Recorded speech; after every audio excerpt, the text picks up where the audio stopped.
Roy! Claudia! Rod! Ala magsiparito nga kayo. Nakahuli ako ng ilang busang sa gubat kanina. Tara, at tulungan niyo akong partin. At mag-inuman tayo rito.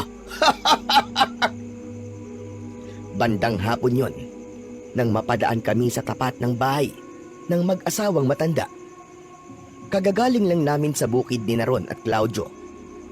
At pauwi na kami. Si paring Claudio ay kaedad ko lang. Kapareho kong 40 anyos. Matagal ko na siyang matalik na kaibigan. Si paring Ron naman ay dayo lang sa sitio Sulok. Wala pa siyang 1 taong nakikipanirahan sa sitio. Mas matanda ito ng 5 taon sa amin ni Claudio. Ay nako, Jose. Hayag ka na naman sa pagiging lasing ko ba? At talagang naghuli ka pa ng mga busag. Alam mo na magbawal maghuli ng mga hayop na yan. Saka hindi ka rin talaga nakikinig sa akin, ano? Punta ka pa rin ang punta sa gubat. Ngayong ilang mga kababaryo na natin ang nabalitaan na wala. Simula lang pumasok sa gubat na yon. Baka totoong umaatake na naman ang mga magigilalat. Ay nako, makinig ka naman sa akin, Jose. Aba hoy Ruchang. Hoy Karen. Magigilarat ka riyan. At sabihin mo, baka naligaw lang sila sa gubat. Isa pa, yung mga magigilalat na yan ay parte na lang ng alamat dito sa atin. Aba maniniwala ba tayo ron? Wala naman tayo sa sinaunang panahon. Saka nag-aaksaya ka lang ng pag-aalala mo para sa akin, Ruchang. Malabong baligaw ako sa gubat. Pagkat kabisadong-kabisado ko ang pasikot-sikot doon. Kahit lasing pa akong dumaan doon, hindi pa rin ako maliligaw. Makakauwi pa rin ako rito ng ligtas para mayakap at mahagkan ka lamang. Hoy, huwag kang bagyabag dyan at makagayahin ka pa ng mga lalaking tinawag mo. Saka para sabihin ko sa iyo, ang mga magigilalat ay biyasang mga magagaswa ng tao. Hindi rin mga tao mga yon, kundi mga aswang. Mga aswang po ba mga mangingilalat, Aling Rutyang? Hindi po ba mga tulisang gubat lang? Ay nako, huwag kang maniwala dyan kay Rutyang Puroy. Makaluma ang utak ng isang yan. May mga nawawala lang dito sa atin. Ay mga mangingilalat na kagad ang bukang bibig. Hala, sige na. Pagpasensyaan mo na iyo. At paurong ang isip niyan. Utak kopong-kopong baga. Kopong-kopong karyang matandang lumak-lumag ang muka. Aba, huwag mo nga ako babaliitin. Sa ating dalawa, ay di habak na mas matalino naman ako sa iyo. Tandaan mo, hindi ako basta-basta na albularyo, tandaan mo yan. May iba rin akong abilidad na hindi mo nalalaman. Malakas ang kutob kong umaatake na naman ang mga magigilalat dito sa ating sityo. At saan naman nagaling ang kutob mo na, Anamer? Sa dibdib mong lupay-pay na at wala nang gatas akong basop-sop. Magtigil ka. Kung makapagsalita kay para namang tinatayo ang kapanang kuklukoy. Ay nako, Puroy. Claudio, Rod. Magsiuwi na lamang kayo. At huwag ninyong sasabahan ang dabohong ita. Huwag kayong gumaya sa pagiging lasing mo niya. Tignan nyo naman ang tiyan niya. Naipabuntis, nakambalan din adala. Gusto nyo maging ganyan? Hala, sige, mag-inom kayo na mag-inom. Kita nyo nga, halos pa ika-ika na kung lumakad. Ay sos, at sagwan tignan, napakapagit. Huwag ka nga bakialam, Bertag. At hindi ka naman lalaki. Saka pagod sila sa bukid at magandang pambawi na nalalakas ang pag-inom kasama ko. Siya nga naman po, Aling Rutyang. Saka hindi naman po kami gaano maglalasing. Di po ba, Mang Jose? Tama ka iyo. Magkakasundo talaga tayo. Ilang bote lang naman ang tuba ang pagsasaluhan natin. Maubos lang natin ang pulutan ay pauuwiin ko na rin kayo kagad. Ilang bote? Ay nako, itatago ko na nga lang ang ilang bote. Isa ka talagang masamang impluensya sa mga kalalakihan dito, Jose. Saka, nakalimutan mo na ba? Isa ka rin sa dahilan ng pagkawala ng ilang kalalakihan dito. Pinauwi mong lasing na lasing at naligaw daw sa gubat at hanggang ngayon ay hindi pa natatagpuan o nakakauwi. Kaya iniiwasan ka na rin nila kainuman. Tapos eto, nagtawag ka na naman. Hala, sige na Puroy, Claudio, Ron. Magsiuwi na lamang kayo sa inyo kung ayaw ninyong matulad sa sinapit ng ilan nating mga kababaryo. Tandaan ninyo, ang mga magigilalat ay hindi mga tao, kundi mga aswang. Abay, huwag mo na nga kami pigilan, Paruchak. Kung ayaw mong pagbuhatan pa kita ng kamay, papirang ito. Narito na rin lang sila. Ay mag-iinuman na kami. Gusto bang madagdagan ng peklat ng pagbubukabog kupas na lahat ng ganda? Magunos tili ka, Jose. Gagawin mo yon sa harap nilang tatlo. At bakit naman hindi ko gagawin, ha? Itigil mo kasi ang bunganga mo. Ang sakit mo sa tenga, sa totoo lang. Sa nakikita kong kaseryosohan ng muka ni Mang Jose, ay dun na ako namagitan sa matandang mag-asawa. Sandali lang ho, Aling Ruchang. Hayaan niyo na po ninyo kami. Ako na hong bahalang magpaalala kapag napapasobra na ho kami. Wala rin po talaga kaming balak ni Claudio na magpasobra sa pag-inom eh. Hindi po maganda sa amin na sobrang pagod na maglalasing po ng todo. Siya nga naman po, Aling Ruchang. Kami na pong bahala kay Mang Jose. May mga isip naman po kami para huminto na kapag mapapasobra na ho kami. Hindi nyo ho na itatanong mga magugulang po kami sa alak.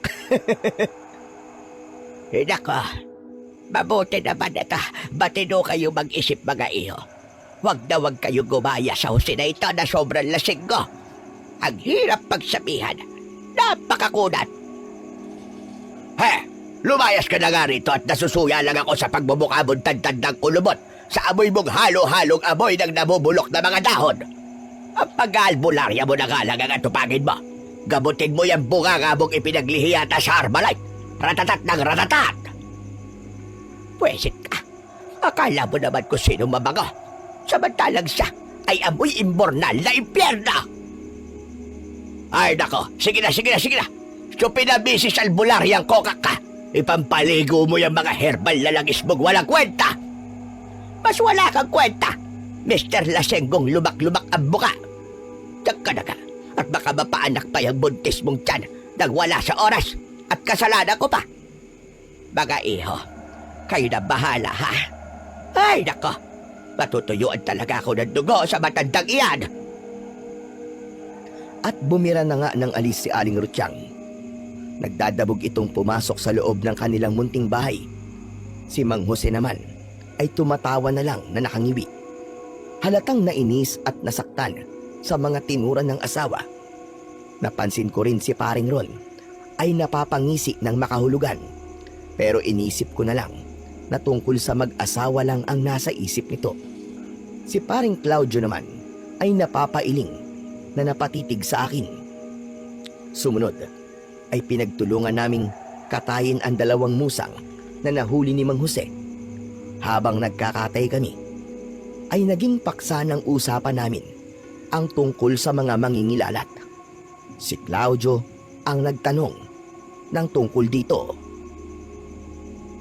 Mga pare, Mang Jose, totoo ba talaga mga mangingilalat na mga aswang? Ang alam ko mga tulisang gubat lang naman ang mga yon. Pero aswang din pala. Ewan ko pare. Yun nga rin ang alam ko Pero ang sabi naman ng mga matatanda, matagal na raw nawala ng mga tulisang gubat dyan sa paligid ng bundok ng Malimpuyo. Kaya lang malay naman natin, di ba? Baka may mga natira pa. Di ko lang alam kung paano naman sila naging mga aswang. Nandito naman tayo sa Luzon at wala naman tayo sa Visayas o Mindanao para magkaroon ng mga aswang dito. Pagkakaalam ko nga rin ang pagkaaswang nga daw ay nakakahawa o kaya naman pwedeng ilipat o kaya dala naman daw ng sumpa o nagkamaling paraan ng pagkulam. Siguro sa ganung paraan pwedeng magkaroon ng aswang na mangingilalat dito sa atin. Kung ano-ano ang pinaniniwalaan ninyo. Aba sa tagal ko na rito sa Sitio Sulok, di isang aswang ay wala pa ako nakikita. Tingin ko Nagalugad ko na rin ang buong kagubatan sa palibot ng bundok ng Malimpuyo. Sinasabi ko sa inyo, kahit isa, wala kong nakitang mangingilalat o nakasalubong man lang. Talaga ho. Sabi po kasi nila mga tulisang gubat na mangingilalat ay magagaling pong mambitag ng mga hayop gubat. Eh di kung aswang po yung iba, ibig sabihin po ay magaling din silang mambitag ng tao sa gubat. Ganyang may mga nawawala nga po rito sa atin. Baka nga mga nabitag na sila ng mga mangingilalat. Pero sabi nyo nga ay wala naman kayong nakaengkwentro dun sa gubat. Kung ganun po ano po kaya ang dahilan ng pagkawala nila at hanggang ngayon, hindi pa rin sila nakakabalik dito sa atin? Ala malamang naligaw lang sila. Saka baka nadali na sila ng mababangis na mga hayop sa pusod ng gubat. Halimbawa ay nakagat ng ahas o kung ano-ano pa ang posibleng nangyari sa kanila. Hindi pwedeng kagagawan ng mga mangingilalat kuno. Pwedeng tama ho kayo, Mang Jose. Pero kung sakali man pong totoo ang mga mangingilalat na aswang, siguro po wala namang mawawala sa atin kung paghahandaan natin sila, di ba? Kailangan pa rin natin ng pangontra. Lalo na kung papasok tayo sa gubat. Tama ka, paring Claudio. Kaya maghahanda rin talaga ako ng mga pangontra at mga sandata laban sa mga mangingilalat sa gubat. Ang totoo niyan may ilan na ako naihanda Iniisa-isa ko na ring aralin ang iba't ibang klase ng bitag at mga teknik ng mga mangangaso para kung sakali ay alam ko na kung anong dapat iwasan para hindi mabitag. Bawawalan lang ng kwenta yung paghahanda nyo. Bakit ika nyo? Dahil parang hangin lang ang pinaghahandaan nyo. Ako nga ang nagpapatotoo sa inyo na hindi totoo ang mga mangingilalat. Wala pa ba kayong tiwala sa akin? Sige nga! Hindi naman ho sa ganun, Mang Jose. Ang sa amin lang naman po ni paring Claudio, iba pa rin po yung nakahanda kung sakali, hindi ba? Mahirap naman yung sakalang kikilos kapag nandyan na at huli na. Siya nga naman po, Mang Jose. Kanya-kanyang diskarte, ika nga po. Kayo, kung ayaw nyo pong maganda, ay nasa sa inyo po yun. Wala po kami magagawa kung ayaw nyo magpapigil. Igagalang naman po namin ang pasya nyo. Basta ako. Hindi ko na kailangang maganda pa. Anong silbi ng asawa kong albularya, hindi ba? Oo nga't binabaliit ko si Rutyang. Pero aminado kong magaling siyang makaramdam kung may bantama na mga elementong hindi natin nakikita sa paligid. Palagay ko, ay kasama na rin ang mga aswang na kaya niyang pakiramdaman sa pamamagitan lang ng mga halamang herbal, ritual o kaya naman ay ng mga orasyon niya. Aasa na lang po kayo kay Aling Rutyang para sa proteksyon? Abay, hindi po ba mas dapat po kayo ng gagawa ng paraan para ho makasigurong protektado po kayo mag-asawa? Aba, poprotektahan ko ang asawa ko, siyempre. Ako sa pisikal, siya naman sa mga ritual-ritual niya. Saka teka nga, ikaw pala ron, ano naman ang masasabi mo tungkol sa mga mangingilalat? Parang biglang tahimik ka kasi. Ano bang iniisip mo? Magkwento ka kahit gera at pakikinggan ka namin.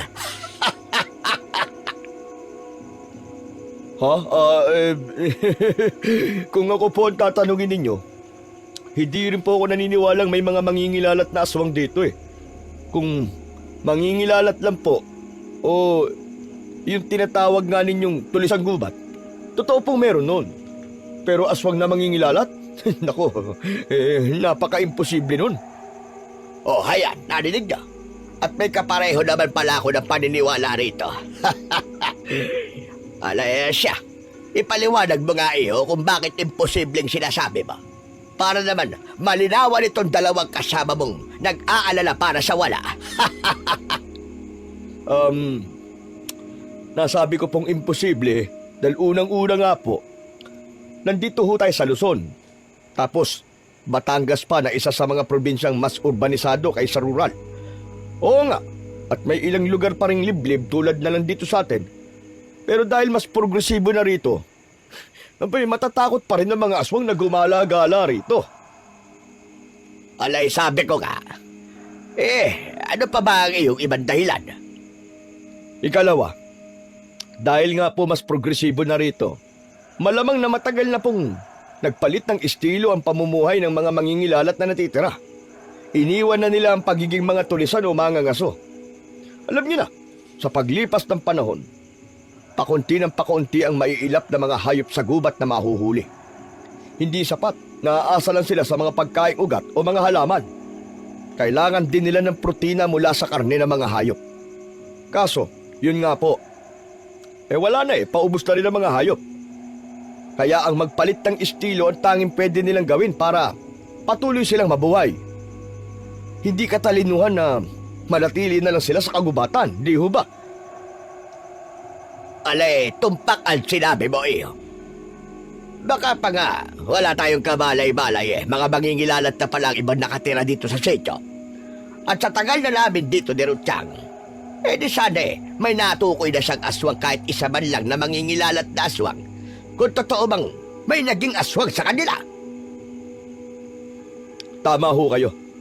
Kaya yung tungkol po sa mga nawawala rito sa sityo, hindi po tama na mga mangingilalat kagad ang isipin nating dapat sisihin. Hanggat wala tayong pruweba, ay hindi natin pwedeng ipagpalagay na mangingilalat nga ang sanhi.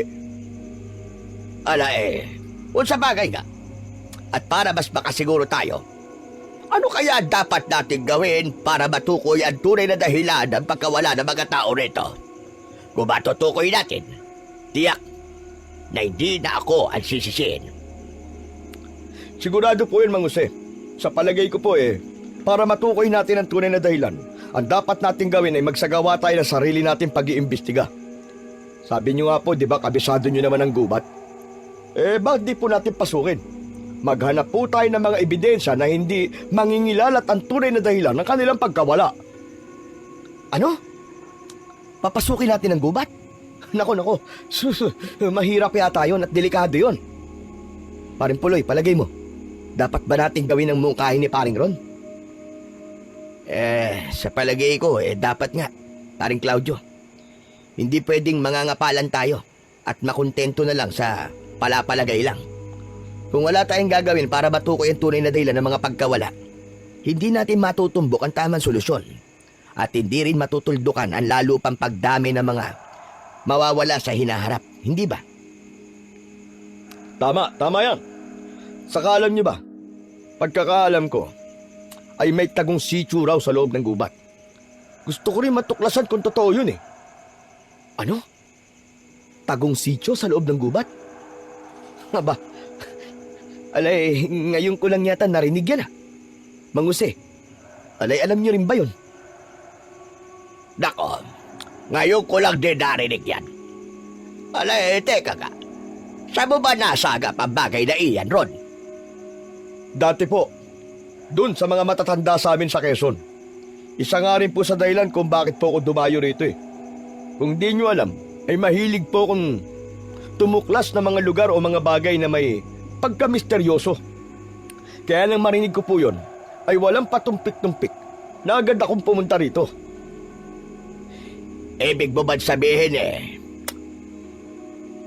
mas alam pa ng mga taga-Quezon na may tagong sityo sa paligid ng bundok ng Balimpuyo kaysa sabi ng mga taga rito mismo? Ganun ba? Nakakapagduda naman yata yan. Ganito po kasi yan, Mang Jose. May taga sa amin po na minsan ang napadpad dito. At yun nga daw ang natuklasan niya. Sinabi naman daw po niya sa ibang taga rito pero wala po naniwala sa kanya. Hanggang sa umuwi na po siya sa amin dahil po may pamilya siyang naiiwan doon. Pansamantala lang po siyang humanap ng trabaho dito sa Batangas. Balak din daw po niyang bumalik ulit dito para higit pang tuklasin kung ano talaga ang meron sa tagong sityo. Hindi nga lang po sigurado kung kailan. Ganun ba? Kung ganun, ay kailangan din talaga nating matuklasan ang tagong sityo na sinasabi mo. Itong sityo sulok ay medyo liblib na ba? Pero mas may liblib pa pala. Hayaan nyo, at minsan ay sama-sama nating papasukin ang kagubatan. Paghahandaan talaga natin yon. Nang puntong yon, ay pasimple kaming nagkakatinginan ni Paring Claudio. Halatang may gusto siyang sabihin sa akin. Nakaparis ko rin namang may gustong sabihin sa kanya. Kapag ganun na ang tinginan naming dalawa, ay saka na lang kami mag-uusap kapag kaming dalawa na lang. Mas maaga po natin papasukin ang gubat ay mas mabuti po. Kailangan maaga po tayo bago lumala ang sitwasyon. Bukas makalawa baka pwede na po tayong pumasok. Pagandaan na po natin kagad. Ha? Teka, bukas makalawa kagad? Bakit parang apurahan naman yata masyado, paring Ron? Isang araw lang ang paghahanda natin hindi sapat yun. Sabi ko nga, mas maaga nating mapapasok ang gubat, mas maaga nating malalaman ang dahilan ng pagkawala ng mga tao rito, at mas maaga nating matutuklasan ang tagong sityo. Mas mainam yun. Mas mauunahan din natin ang paglala ng sitwasyon. Bakit? Hindi ba kayo payag doon? Payag naman kami. Ikaw ba, paring Puroy? Ano masasabi mo? Hindi muna ako sumagot. Palihim ko munang pinag-aralan ang muka at kilos ni paring Ron. Ewan ko ba? Pero parang may mali akong napapansin sa kanya. Napapaisip ako dahil doon. Kung may ayaw sa inyo, pwede namang di sumami. Pwede rin namang kami na lang ni Mang Jose ang gagawa ng plano. Magtatawag na lang siguro kami ng ibang pwedeng sumama sa amin. Hindi problema yon, Ron. Marami pa rin naman siguro tayo matatawag sa kabila ng ako at sinisisi ng iba. Saka, makukuha pa naman siguro natin sila sa paliwanag kung bakit kailangan natin pasukin ang loob ng gubat. Tama po kayo, Mang Jose. Katunayan, ay nakahanda na po ang magiging paliwanag ko para merong mga sumama sa atin. Sandali, paring Ron. Kung papayag ba ako, tayong apat lang ba ay sapat na? O magtatawag pa rin tayo ng iba? Kung tayong apat pwede na rin. Sapat na rin yun. Makakabusog na. Ano? Anong ibig mong sabihin makakabusog na? Ang ibig ko sabihin kumbaga sa taong gutom, 4 na plato lang ay sapat ng makakabusog. Kung mas marami naman, mas ayos sana yon. Pero kung sakaling may mangyari, mangangahulugan namang mas marami ding mapapahamak. Kung 2 lang naman, hindi naman sapat para protekta ng isa't isa laban sa nakaambang panganib, hindi ba? Pero kung 4, sigurado sasapat na yon. Tama naman ako, hindi ba? Oo, tama ka naman, iyo. Nakukuha ko ang gusto mo sabihin. Iniisip mo lang ang pinakamagandang opsyon. O ano, Puroy? Naiintindihan mo na ba ang punto ni Ron? Sa sandaling yon, bago ako sumagot, ay tinitigan ko muna sa mata si paring Ron. Pero hindi niya sinalubong ang titig ko. Sa halip ay ang kinakatay naming musang ang binalingan. Halata rin sa mukha niya ang pagpipigil ng umisi. Alam kong ang ganong galaw ay may pakahulugan. Pakiwari ko ay may lihim siyang dapat ko na malaman. Naiintindihan ko na po, Mang Jose. Saka, papayag na rin po kung tayong 4 lang ang papasok sa gubat. Pero, sigurado na ba tayong bukas makalawa na kagad ang punta natin? Ayos na yung ganong kagad. Isipin mo na lang na inisyal pa lang natin pagpasok. Ayan. Nadali nyo, Mang Jose. Kumbaga unang silip pa lang natin. Saka na natin pag-iisipan pa ang mas pinaghahandaan na tuluyan nating pagpasok sa tagong sityo. Hindi natin bibiglain, syempre. Baka pa nga, mas tayo ang mabigla kung ganun ang gagawin natin, hindi ba? Nakukuha ko na, paring Ron. Di paano? Maghahanda na kagad tayo bukas. Paring Puroy, pupunta ako bukas sa bahay mo, ha? Nako, saktong paghahanda lang muna kailangan natin, mga iyo. Saka na natin lubusin kapag sigurado na tayo kung ano ang matutuklasan natin. Sa susunod, ay mas matutumbok na natin kapag alam na natin ang mga dapat paghandaan. O siya, mamaya na ulit natin pag-usapan yan. Lutuin na muna natin itong musang at nang masimulan na natin ang inuman. Kanina pa talaga nauuwa malalamunan ko sa patak ng tuba. At teka, makuha nga muna. At baka mamaya'y mahanap din utiyang sa pinagtataguan ko ay maitago niya ang ilan. Mas matinik pa naman yun sa akin kung magtago ng mga gamit. O ayan, Dali nyo na sa kusina mga karne. Sandali lang ako. Matapos naming maluto ang musang, ay nag-inom na nga kami. Ngunit ang balak naming muling pag-usapan, ang paghahanda ay hindi na natuloy. Kung saan-saan na napunta ang paksa namin, hanggang sa inabot na kami ng takip silim. Dito na nagsimulang magpaalam si Paring Ron na akala naman namin ni Paring Claudio ay siyang huling makakasama ni Mang Jose sa inuman. Mas mauuna pa pala ito sa amin na bumitaw. Nako, paano ba yan? Papadilim na pala. Kailangan ko nang umuwi. Malalagot ako nito sa misis ko eh. O siya, magpapaalam na ako sa inyo. Aba, bakit kaaga mo naman yatang umalis, Paring Ron? Di pa nga natin nakakalahati ang pulutan at ang tuba. Aayaw ka na.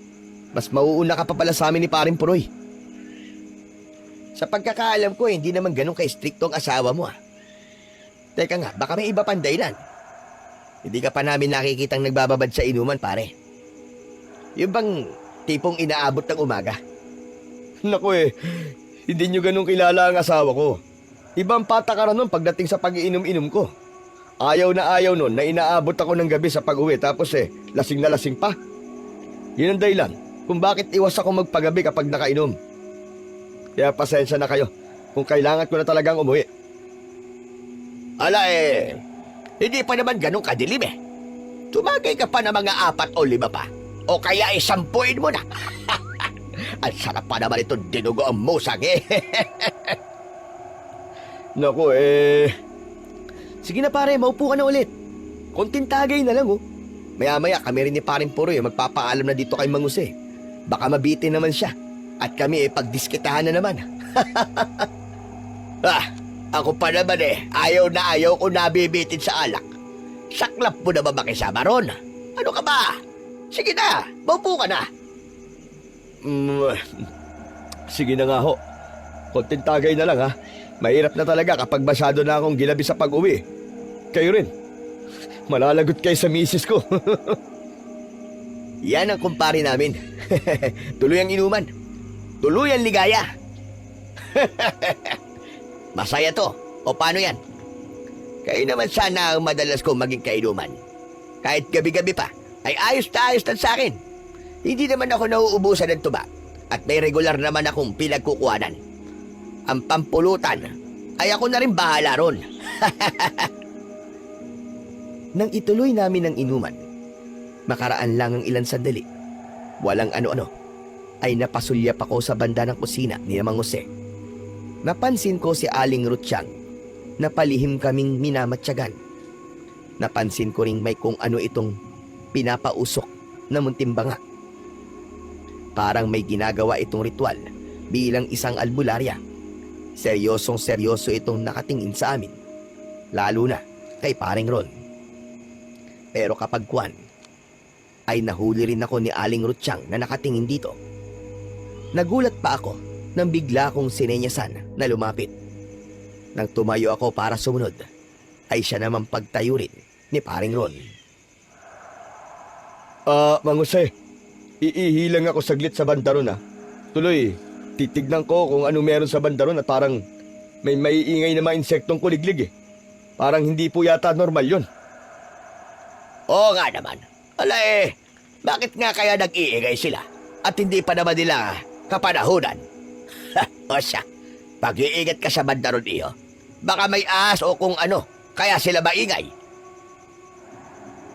Habang pasimple kong pinupuntahan si Aling Rutsyang sa kusina, na hindi napapansin ng mga kainuman ko, ay pasulyap-sulyap ako sa banda ni Paring Ron.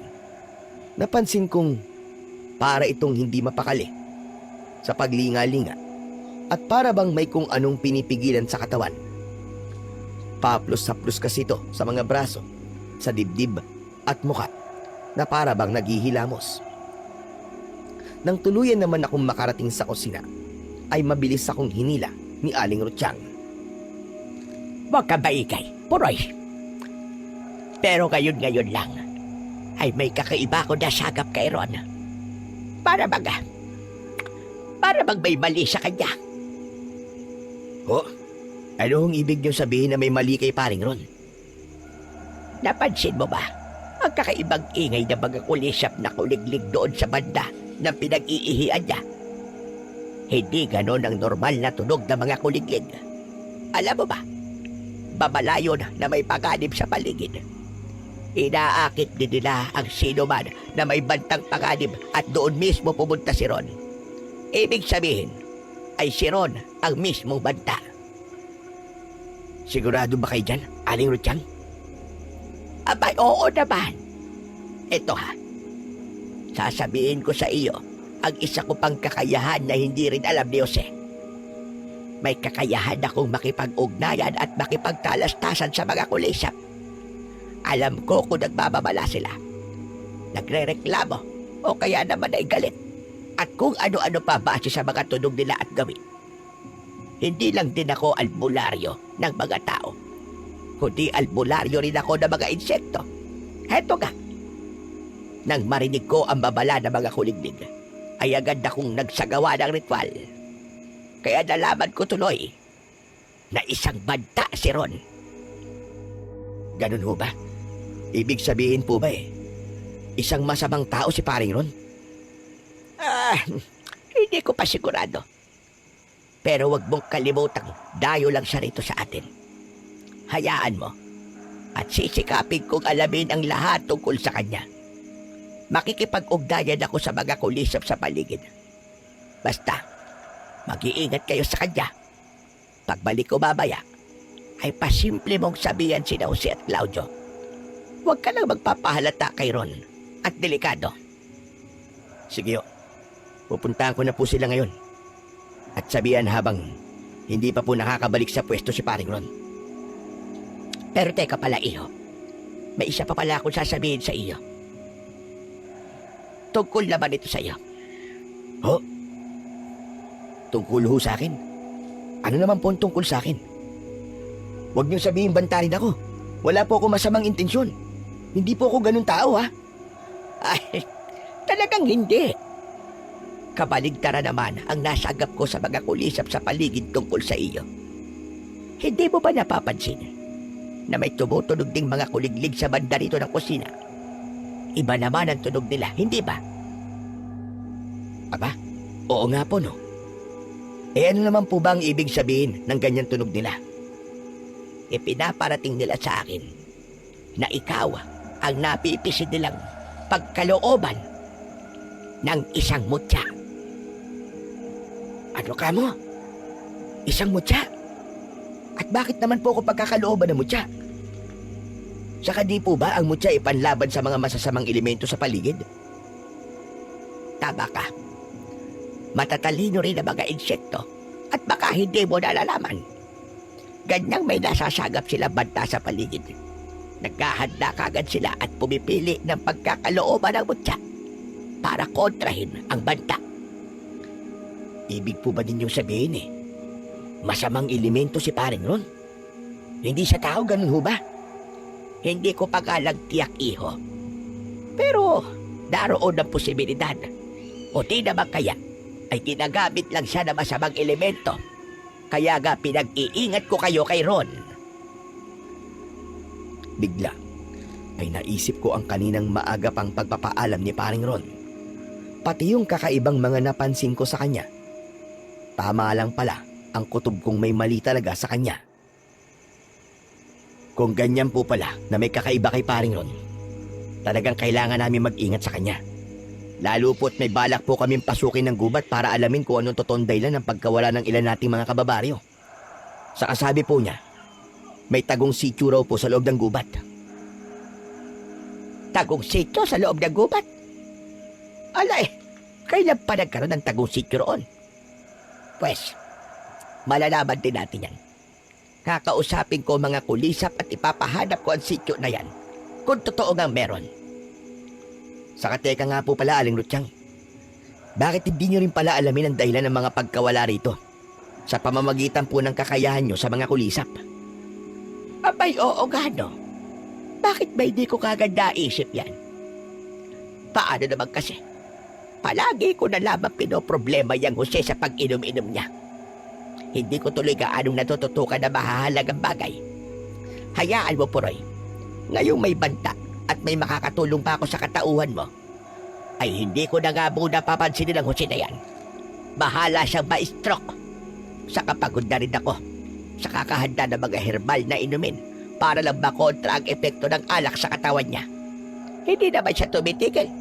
Ay, talaga namang nakakabwisit na. Habang nagsasalita pa si Aling Rutiyang, ay napasilip ako sa banda ng inuman. Nanlaki ang mga mata ko nang mapansin kong wala nang tao roon. Wala na rin sina Mang Jose at paring Claudio.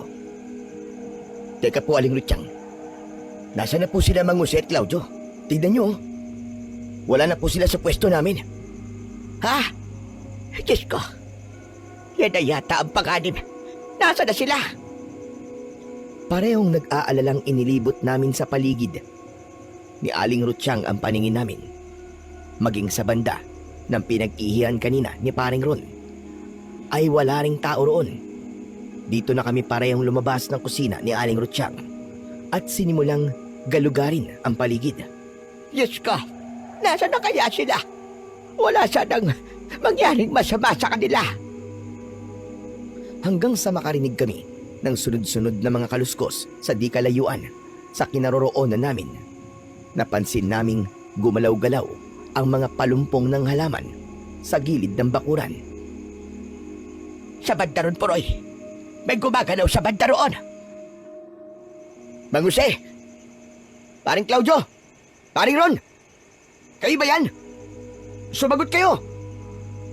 Nagulat kami ni Aling Rutiyang nang sa banda roon pa ng maraming puno ay narinig namin ang sigaw ni Mang Jose at paring Claudio. Pagbaling namin doon ni Aling Rutiyang ay namataan namin si Mang Jose na kumakaway. Kasama nito si Claudio na may kung anong minamataan sa makapal na talahiban. Ala Puroy! Puroy! Kunin mo ang palabas doon ni Claudio at sumunod ka rito! Pagdala ka rin ng gasera, bilisan mo! Ikaw naman, Rutiyang, huwag ka nang sumama rito! Maiwan ka na lang dyan! At delikado! Mabilis ko namang sinunod ang utos ni Mang Jose. Si Aling Rutiyang naman ay kagad kinuha ang gasera sa may kusina at iniabot sa akin matapos kong makuha ang mga panabas namin ni paring Claudio. Maliban sa gasera, ay may kung anong bagay pang iniabot sa akin ang matandang babae. Ano ho ito, Aling Ruth? Para saan po ito? Basta. Isuot mo ang kwintas na yan, iho. Ang palawit niyan ay sungay ng damaw o higanting salagubang. Pagsasagawa kagad ako ngayon ng ritual para riyan. Kapag nakita yan ng mga insekto, ay poprotektahan ka nila at aakayin kung ano ang dapat mong gawin. Meron din yan si Jose. Pero napakatigas ng ulo. Ayaw isuot. Kung isinusuot naman niya, ay hindi naman niya sinusunod ang gabay sa kanya ng mga insekto. Ayaw tumalab sa mga pasaway na tulad niya. Kaya sige na, isuot mo na at puntahan mo na sila bago pa man may mangyaring masama. Isinuot ko na nga ang kwintas at sumunod na sa kinaroroonan ni Mang Jose at Claudio. Agad kong iniabot sa kumpare ko ang tabas niya. Ang gasera naman ay iniabot ko kay Mang Jose. Ito ang nagpauna sa amin. Ano ba nangyari, Mang Jose? Ano ang hinahanap nyo? Ala may nakita kaming kakaibang nilalang kanina ni Claudio. Parang tao na puro balahibo katawan. Kulay itim ang balahibo niya. Para siyang halong tao at malaking oso. Kulay pula ang kanyang mga mata. Nakasilip kanina sa banda rito. Nang mapansin namin ni Claudio, ay mabilis naman tumakas sa banda roon sumuot. Grabe, paring Puroy. Nakakatakot talaga ang itsura niya. Kung hindi halimaw ang nilalang na yun, ay baka aswang. Baka yun na ang aswang na mangingilalat. Anak ng teteg. Hindi aswang yun, Claudio. Mas para siyang malaking aso lang talaga na nakatayo na parang tao. Si Ron pala. Kailangan nating hanapin. Baka nakuha na siya ng halimaw na yon. Pero teka, medyo lasing na pala tayo at nakainom na. Hindi kaya namamalikmatalan tayo, Claudio. Baka mismong si Ron lang yon at napagkamala nating halimaw.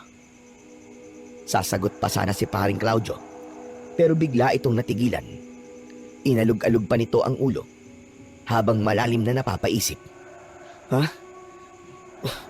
Baka nga ho, dala lang po ng kalasingan natin. Pero bakit naman po kaya doon sa banda ron tumakbo si paring Ron? Bakit sa Talayban pa? Tinakasan talaga tayo ng lokong yon. Ala nagkunwari lang palang umihi. Uwihi pala. Saka, bakit doon pa tumakbo? Papunta na rin ng gubat sa banda ron. Ay siya, tara na nga bumalik sa inuman natin. Huwag na nating isipin na lalaking yon. Baka kung ano-ano pang makita natin dyan kung susundan pa natin siya. Bahala siya mapahamak. Saka, kaya naman na siguro niya ang sarili niya. At matanda na siya. Tara na, uwinom na tayo. Una, ay napatingin muna sa akin si paring Claudio at umiiling na muling nilingon ang bandang itinuro nila kanina na direksyong pinasukan daw ni paring Ron. At nang nagpatiuna ng lumakad pabalik si Mang Jose, ay napilitan na lang kaming napasunod. Ay nako, nalilito talaga ako pare. Hindi ko alam kung namalikmatalan ba talaga kami ni Mang Jose kanina o totoong halimaw o aswang ang nakita namin. Pero parang totoo kasi. Huwag mo nang isipin yung Claudio. Malabog aswang ang nakita natin. Iisipin mo na namang mangingilalat yon, ha? Pwede ba? Sumunod na kayo sa akin. Yung pulutan natin, baka iba na lumalantak na mga yung pagbalik natin at baka dinadali na ng pusa. Bilisan nyo na! Sige lang ho, Mang Jose. Nariyan na ho kami. Susunod na kami. At sumunod na nga kami sa matanda. Pero hindi pa man kami ganong nakakalayo, walang ano-ano, ay napansin ni Claudio ang suot kong kwintas. Teka pare, ano ba yung suot mo? Kailan ka pa nagkaroon ng ganyang kwintas? Saka bakit parang... Uy, tignan mo, umiilaw ang palawit ah. Pagtingin ko sa palawit ng kwintas ay umiilaw nga. At nang kapain ko ito, ay naramdaman kong medyo umiinit ito. Ano kayang ibig sabihin nito? Teka, nagpalinga-linga ako sa paligid nang mapansin kong may naglilitawang mga alitaptap. Napangangako sa pagkamangha ng dahan-dahang nagsama-sama ang mga ito. Maging si paring Claudio ay napanganga nang mapatingin din sa paligid. Ano to? Naglalabasan ng mga alitaptap. Hala ka pare, mukhang hindi magandang ibig sabihin nito ah. Hindi pa naman panahon para maglabasan ng mga alitaptap ah. Naku, bilisan na natin bumalik. Baka may engkanto sa paligid o kaya baka may kapre. Hindi pare, ibang kutob ko rito. Ang mabuti pa ikaw na muna ang sumunod kay Mang Jose. May titignan lang akong mangyayari. Naalala ko kasi yung sinabi kanina sa akin ni Aling Rutiyang. Siya mismo nagbigay sa akin ng suot kong kwintas. Ha? Bakit pare? Ano ba sinabi sa inyo Aling Rutiyang? Saka hindi ka ba natatakot? Ibang ibig sabihin ng mga alitap-tap na yan pare. Sige na pare, sumunod ka na lang kay Mang Jose. Ako nang bahala rito. Babalikan ko rin kayo agad pagkatapos ko rito. Sige na, lumakad ka na. Huwag mo na akong alalahanin. May dala naman akong panabas eh. Hindi na nakatanggi pa si paring Claudio nang muli kaming tawagin ni Mang Jose nang mapansin itong hindi pa kami gaanong nakakalapit dito. Nariyan na po kami Mang Jose. O paano? Bahala ka na dyan pare ha. Basta binilaan kita. Mag-iingat ka na lang ha. Sumigaw ka na lang kapag kailangan mo ng rest back at pupuntahan ka kagad namin ni Mang Jose. Matapos akong tuluyang iwanan ni paring Claudio, ay muli kong binalingan ang mga alitaptap. Napakarami na mga ito. Napansin kong iisa ang direksyong tinatahak ng mga ito. Naramdaman ko ring parang may nag-uudyok sa akin. Nasundan ang mga ito. Ito na yata ang sinasabi ni Aling Rutiyang. Naakain ako ng mga insekto sa kung ano ang dapat kong gawin. Ngunit, ano kaya ang meron? Sinundan ko ang mga alitaptap hanggang sa mapadpad ako sa isang parte ng Talayban kung saan huminto ang mga ito at nanatili sa ere. Napaawang ang bibig ko sa pagkamangha. Nang pagtingin ko sa ibaba ng tinapatan ng mga ito, ay nakita kong may isang bagay na nagliliwanag. Ano kaya yun? Parang batong hiyas ah. Nilapitan ko ang bagay na yun para pulutin. At tama nga ang akala ko. Isa nga itong batong hiyas na kulay asul at hugis kulisap na kuliglig. Napakalamig nito sa kamay na para bang nanunuot sa balat ko. Ano kaya ito? Ito na kaya ang sinasabi ni Aling Rutsyang na mutya? Kailangan ko magbadali para mapakita kagad sa kanya. Ngunit pagkatayo ko pa lang, walang ano-ano, ay nakarinig ako ng sunod-sunod na mga kaluskos mula sa di kalayuan sa akin. Kasunod nito, ay isang mahinang pag-atungal ang narinig ko ng kung anong mabangis na nilalang. Naalarma ako dahil dito at nagpalinga-linga sa paligid. Ang mga alitap-tap naman ay nagsimulang kumilos palayo sa talayban. Sa pagkataranta at pagkaakala ko sa sinabi ni Aling Rutsyang, ay sinundan kong muli ang direksyon ng mga ito. Inakay ako ng mga alitap-tap pabalik sa bahay ni Aling Rutsyang. Nang makita nga ng albularya ang paparating na grupo ng mga alitap-tap, ay kagad itong sumalubong sa akin. Maging sina Mang Jose at paring Claudio ay napasunod din. Kapwa ang nagtataka at nag-aalala ang mga ito. Papa Roy, humahagos ka! Nararamdaman ko sa iyo ang enerhiya ng isang mutya. May nakita ka, no? Madali ka. Ipakita mo kaagad sa akin kung ano yan. Ito, Aling Rutsyang. Isang batong hiyas na hugis kuliglig. Tignan niyo po, umiilaw pa. Diyos ka, yan nga ay isang mutya ng kuliglig, iho. Ano ho? Mutya ng kuliglig? Huwag paring Puroy, ang swerte mo naman. Dapat pala sinamahan kita kanina para nakakita rin ako. Aba, totoo pala talaga, mutya. Ala ngayon lang ako nakakita ng ganyan. Sana ako rin ay magkaroon ng ganyan, Rutsyang. Ay nako huwag mo nang hangarin, Jose. Kahit kailan, ay di ka magkakaroon ng ganito. At bakit naman? Albularya ka at asawa mo ako mismo. Kaya hindi malabong makahanap din ako ng ganyan. Asa ka pa? Wala kang nag-iisang kwalifikasyon para mapili ka na kahit na anong mutya. At aling mutya naman kaya ang pipili sa isang lasenggo? Para butete ang katawan mo, padalos-dalos at pasaway. Sige nga, sabihin mo nga sa akin kung may magkaka-interes sa'yo. Di ikaw. Ikaw ang mutya ng mga dakdakera na nagkagusto sa akin. Che, tumigil ka. At sinong hindi magiging dakdakera sa tulad mong kay hirap pagsabihan? Puro ka pa kalokohan. O sige nga, sabihin mo nga. Ay, Aling Rutsyang, ay ganito po ba talaga itong mutyang ito? Umiilaw? Saka napakalamig po niya. At parang pumapasok po sa katawan ko ang lamig niya. Tiisin mo lang yan, iho. Talagang ganyan iyan. Isinasanib niya ang enerhiya niya sa iyo. Teka nga muna sa loob ng bahay. Halika, delikado pala tayo rito sa labas. Dahil sa pag-ilaw niyan, senyales yan na nalaman na masamang elemento sa paligid na may nabuong mutya na kukontra rito. Sigurado kung nagmamatyaglan sila sa paligid at humahanap ng tiyempo. Kinilabutan ako ron dahil kanina ay may narinig akong mga kaluskos at atungal ng kung anong nilalang. Mukhang yun na mismo ang masamang elemento na sinasabi ni Aling Rutsyang. Pagpasok namin sa loob ng bahay, ay agad-agad na kumilos si Aling Rutsyang. Hala, tulungan niyo muna akong magsipagsabit ng mga pangontrang dahon sa mga dingding para hindi maamoy ng masasamang elemento sa paligid ng mutya ni Puroy. Sandali. Nasaan ang pala si Jose? Nasa labas pa ba siya? Wisit naman talaga. Napakapasaway ng matandang iyon. Alay, nandito ako.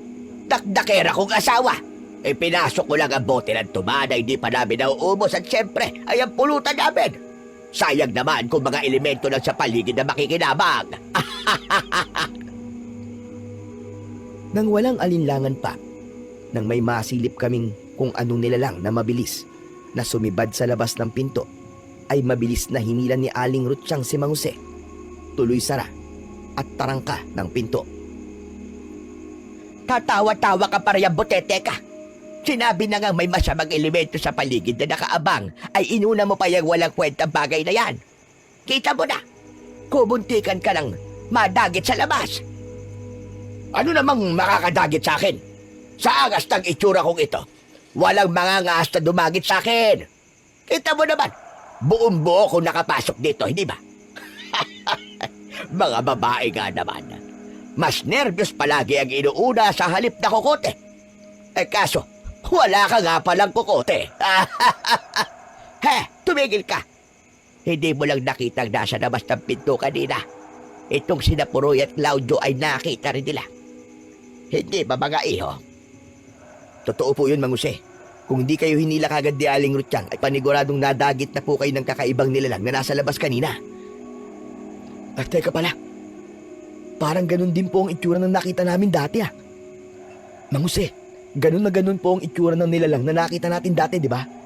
Hindi pala tayo namamalikmata lang. Yun yata mismong nasa labas. Kita mo na. Nakita nyo rin pala kanina. Ay bakit hindi nyo kagad sinabi sa akin? May gumagala talagang panganib sa paligid. Sigurado kong mangingilalat yon. Ay nako. Ayan na naman ang walang kwentang katapusang mangingilalat na yan. Kahit ano sabihin nyo, hindi ako naniniwalang may mangingilalat na aswang. Eh ano kung gano'n ang itatawag mo sa nakita nyo ni Claudio? Anghel? Ha? Ganun ba? Ay, huwag kang maniwala kung ayaw mo. Saka ka nalang siguro maniniwala kapag harap-harapan ka ng nalalapa ng mangingilalat. Pero sana'y huwag naman. Kawawa ka naman. Ay, Diyos ka. Huwag ka lang nga muna magpasaway ngayon, Jose. Kritikal na sandali ito. Para sa mutya ni Puroy. Damay-damay tayo lahat dito.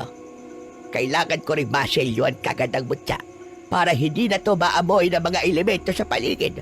Tuloy, ituturo ko na rin sa kanya kung paanong pagganahin ang mutya at kung ano-ano ang mga kapangyarihan na taglay nito. Aba, ay ayos siya na. Mabuti pa mga iyo, ay dito na muna kayo sa bahay magpalipas ng gabi. Ala sakto. Mauubusan din natin itong tuba at pulutan. Sa kanayang addiction mo, Jose. O kaya ay kayong dalawa na lang muna ni Claudio ang umubos dyan. Itong si Puroy ay hindi muna pwede. Saka binabalaan ko kayo, ha? Wag na wag muna kayong lalabas ng bahay. Kung iihi kayo, ay sa banyo na kayo umihi at wag na sa labas. Delikado, Claudio. Paalalahanan mo yung matandang yan. Kung kinakailangan epektusan mo ang ulo, epektusan mo. Ala, grabe ka talaga sa akin, Rutyang. Hayaan mo. 1 linggo kitang hindi sisipingan simula ngayon. Akala mo, ha? Ha? Bastos na matandang ito. Ay, naku, diyan ka na nga. Puroy, halika na muna sa kwarto at doon tayo. Ikaw na muna ang sumiping ay este. Ano ba yan? Ikaw kasi matanda ka. Ay, nako. Kung ano-ano tuloy lumalabas sa bibig ko. Pahaba ka talaga, butete ka. Kuluwari ka pag dakdakera ka. Puroy, wag na wag kang magkakamali riyan, ha? Subukan mo. Alay, sobrang basisira ang buhay mo. Huwag mo subukan. Ay, sira ulo ka. Halika na nga, Puroy. Huwag mong pansinin ang baliw na matandang yan. Wala tayo mapapalarian, kundi konsibisyon. Nang gabing yon, ay nagsagawa si Aling Ruth ng ritual para selyuhan ang mutya ng kuliglig. Itinuro rin niya sa akin ang lahat ng kailangan. Mula sa kung paano pagaganahin ng mutya at kung ano-ano ang mga kapangyarihang taglay nito. Hindi lang yon, tinuruan din niya ako kung paano makikipagkalastasan sa mga kulisap sa paligid. Kalaunan, ay tuturuan na rin kita kung paano maging isang albularyo, iho. Sa iyo ko na ipapamana ang kakayahan ko. Total, ay wala namang kaming anak ni Jose at matanda na talaga kami. Nasa iyo na rin lang ang lahat ng kwalipikasyong hinahanap ko. Ay ikaw na rin talaga ang napili ko. Ikaw ang magiging tagapagtanggol ng mga kababaryo natin sa sityo na ito. Laban sa lahat ng anyo ng masasamang mga elemento. Hindi ka na lang din basta isang magsasaka ng mga halaman, kundi pati mga kulisap at tagapuksa ng mga kampo ng kadiliman. Nang gabi ring yun, ay napanaginipan ko ang mga kaluluwa na humihingi sa akin ng tulong at uhaw sa hustisya. Kabilang narito ang ilan kong mga kamag-anak. Ipinakita nila sa akin kung paano silang namatay at kung anong nilalang ang lumapa sa kanila. Katulad ang mga ito ng deskripsyon ni paring Claudio sa nakita nila dati ni Mang Jose. Halong tao o malaking oso dahil mabalahibo ang katawan. Ang mga nguso ay mauumbok at tadtad na mga pangil. Ang mga kamay naman nila ay parang sa oso o may mga kukong maiitim at pagkakatulis. Mapupula ang kanilang mga mata, pati ang kanilang lumalaylay na mga dila na nababalot pa ng malapot at manilaw-nilaw na laway. Nakakadiring tignan pagkat tumutulo pa. Kinabukasan, bandang tanghali, ay agad kong ikinuwento kay Aling Rutsyang ang panaginip ko. Habang ikinikwento ko yon, ay napansin kong may mga paru-parong isa-isang nagsisidapo sa gilid ng dingding sa sala kung saan kami nag-uusap. Doon na rin kami sa sala nagsalo-salo para sa tanghalian. La! Tignan niyo! Bakit nagdadapuan ng mga paru-paro sa tabi-tabi? Anong ibig sabihin ito? Diyos ko, parang gusto kong kilabutan dito ha. Tanghaling-tanghali pero ganyan. Di ba kapag ganyan ibig sabihin? May namatay na mga kamag-anak at nagpaparamdam? Di ba ganun yun? Mali ka, Claudio. Basta bang sabihin na ang mga paru-parong yan ay mensahero ng mga kaluluwa ng namatay, hindi mismong kaluluwa ng mga namayapa. Saka, hindi kaluluwa ng mga kamag-anak namin na mga yan, iho. Narinig mo naman ang ikinuwentong panaginip ni Puroy. Ang mga paru-parong yan ay pahiwatig ng mga kaluluwa ng nasa panaginip niya. Narito sila para ipaalam din sa akin. Liban pa riyan, base sa galaw nila, hinihiling din nila sa akin na magsagawa raw ako ng ritual at anumang iutos ko ay susundin nila. Ang araw na ito ay isang paghahanda. Mukhang sa kinagabihan ay magsisimula ng magasik ng lagim ang mga elemento ng dilim dahil sa pagkakatuklas nila sa mutya kagabi. Tiyak na may plano na sila ng pag-atake na naihanda. Maalala ko nga pala paring Puroy, Mang Jose, ang araw din ito ay ang paghahanda natin sa balak natin pagpasok sa gubat bukas, di ba? Paniguradong mamaya lang ay darating na rin si paring Ron. Kumusta na nga rin kaya siya, no? Sana ay walang masamang nangyari sa kanya kagabi. Abay, oo nga pala, no? Alay, pero siguro wala na tayong ganong dapat pang ihanda. Itong si Puroy lang ang dapat maganda dahil siya may butya. Tama ba ako, Rutsyang? Oo, tama ka. Ako at sina Puroy at Claudio lang ang dapat maganda. Huwag ka na at pasaway ka naman at ayaw ng minamanduan. Maiwan ka na lang dito at mag-inom ka na lang maghapon. Magpakasawa ka sa alak. Mas bagay sa iyon. Ayan ka na naman sa akin, Rutsyang. Kaya aga-aga sinisimulan mo na naman ako. Oleh, masakit-sakit pa naman ang ulo ko. Bakit? Totoo naman yun. Kung sasama ka sa pagpasok sa gubat, ay baka maging problema ka lang namin. Ako na lang ang sasama sa halip na ikaw. Isa pa, ay kailangan pa rin ni Puroy ng gabay ko. Hindi pa siya ganong sanay sa mutya niya. Ay, hindi. Hindi mo ko mapipigilan, Rutsyang. Kahit na ano pa sabihin mo, ay sasama ako. Ay, bahala ka na nga. Pero sana naman. Biglang natigilan sa pagsasalita si Aling Rutsyang. Nang walang ano-ano, ay nakarinig kami ng komosyon sa labas. Kaya naman, ay dali-dali itong sumilip sa bintana. May mga tao sa labas, sandali. At lalabasin ko lamang sila. Ano kaya ang pakay nila? Diyan lamang kayo, kumain lang kayo. Ako nang bahalang kumausap sa kanila. Baka kailangan lang nila ng tulong ng isang albularya. Saka nararamdaman ko rin na may mali. May iba pa kasing mga insektong naglalabasan sa paligid. At lumabas na nga si Aling Rutsyang.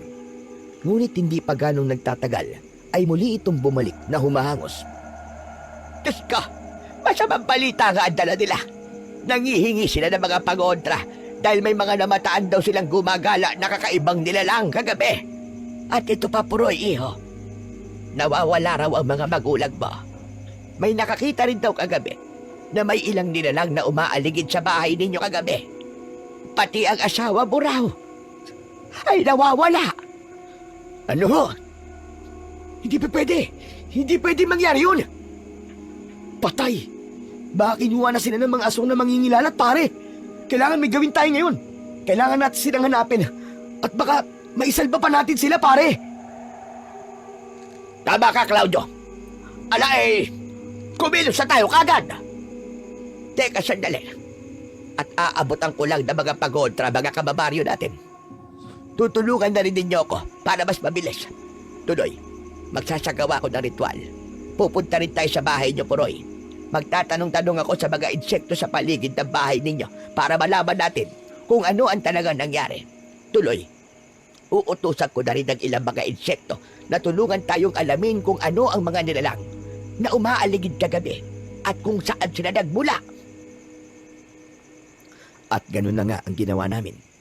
Matapos naming maabutan ng mga pangontra ang mga kababaryo namin, ay kagad kaming pumunta sa bahay namin.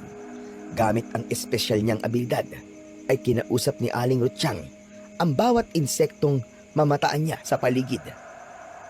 Sabi ko na nga ba, mga aswang daw ang dumukot sa mga magulang at asawa mo, Puroy. Malamang na mga aswang na mangingilalat. At mukhang kilala ka talaga ng dumukot sa kanila. Malamang na nalaman nilang ikaw ang nakakuha ng mutya. Kaya ang mga malalapit sa iyo ang pinuntirya nila. Ito ay sinadya para mapilitan kang lusubin sila o iligtas o ipaghiganti ang mga mahal mo sa buhay. Mga hayop sila. Magbabayad sila sa akin, Aling Rutsyang. Pero saan ko po ba sila pwedeng lusubin? Sa kayo na hindi ko pa alam, iho. Kakautos ko lang sa mga kulisap na taluntunin kung saan nagmula o nagkukuta ang mga mangingilalat na aswang. Aling Rutsyang, wala po ba sinabi sa inyo mga kulisap kung saan po pumunta ang mga dumukot sa mga magulang at asawa ni Paring Puroy? Sa banda raw doon, iho. Asya, punta na natin kagad ang mga insekto naman doon ang tatanungin ko. Kada ituro nila ay punta na lang natin at kada insekto sa bawat direksyon ay tatanungin ko. Ganun na lamang ang gawin natin hanggang sa matuntun din natin kung nasaan sila. Alay, ang ihina nyo naman yata mag-isip. Ikaw naman, Rutsyang, may pausap-usap ka pa sa mga insekto na nalalaman. Samantalang common sense na lang ang kailangan dyan. Manong sa gubat na tayo dumiretso?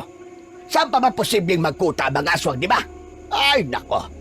Hindi talaga kayo nag-iisip ng tama. Tama kayo, Mang Jose. Maalala ko nga pala. Di ba ang sabi ni Paring Ron ay may tagong sidyo sa gubat? Hindi kaya doon mismo naniniraan ng mga aswang na mangingilalat? Naku, mukhang tama ka, pare. Pero nasa na nga pala si Paring Ron? Hindi kaya nadukot na rin siya ng mga mangingilalat? Saan kaya palang bahay nila? Di pa nga pala natin alam kung saan ang bahay nila, di ba? Pagkakaalam ko, may nakakita raw kung saan ang bahay nila. Malapit daw yata sa gilid ng gubat. Malapit sa gilid ng gubat talaga? Kung sa bagay. Plano nga rin pala niyang hanapin ang tagong sityo. Kaya doon na pumwesto kahit alanganin. Ang mabuti pa, pasukin na natin ang gubat.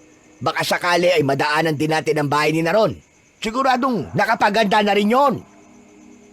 Pero paano kung nadukot din pala sila mag-asawa? Kaya nga tara na. Wala na tayo dapat naksayin pampanahon. Kung magmamabagal tayo, ay baka hindi na natin sila mailigtas. Baka sakali may mga buhay pa. Tara na! Tara na po kung ganun. Kailangan mailigtas ko ang asawa at mga magulang ko. Hindi pwedeng may mangyaring masama sa kanila. Pero teka sandali. Hindi pwedeng basta-basta na lang natin papasukin ang gubat. Kailangan nating maging maingat at maging alerto. Ay, naku, Rutsyang. Para sabihin ko sa'yo, kabisado ko ang pasikot-sikot ng gubat. Ano pa man dapat nating ikabahala Ngayon nandito naman ako. Hoy, matanda ka para sabihin ko sa'yo. Matagal-tagal ka na rin hindi nakakapasok sa gubat. Sa tagal na yon, posibleng marami na rin nangyari at nagbago sa loob. Saka matanong nga kita, kung talagang alam mo pala ang pasikot-sikot sa gubat, sige ka. Bakit wala ka ring alam sa tagong sityo sa loob, ha? Sige, ipaliwanag mo at patunayan niyang ipinagmamalaki mo sa amin. Hindi naman nakasagot kagad doon si Mang Jose.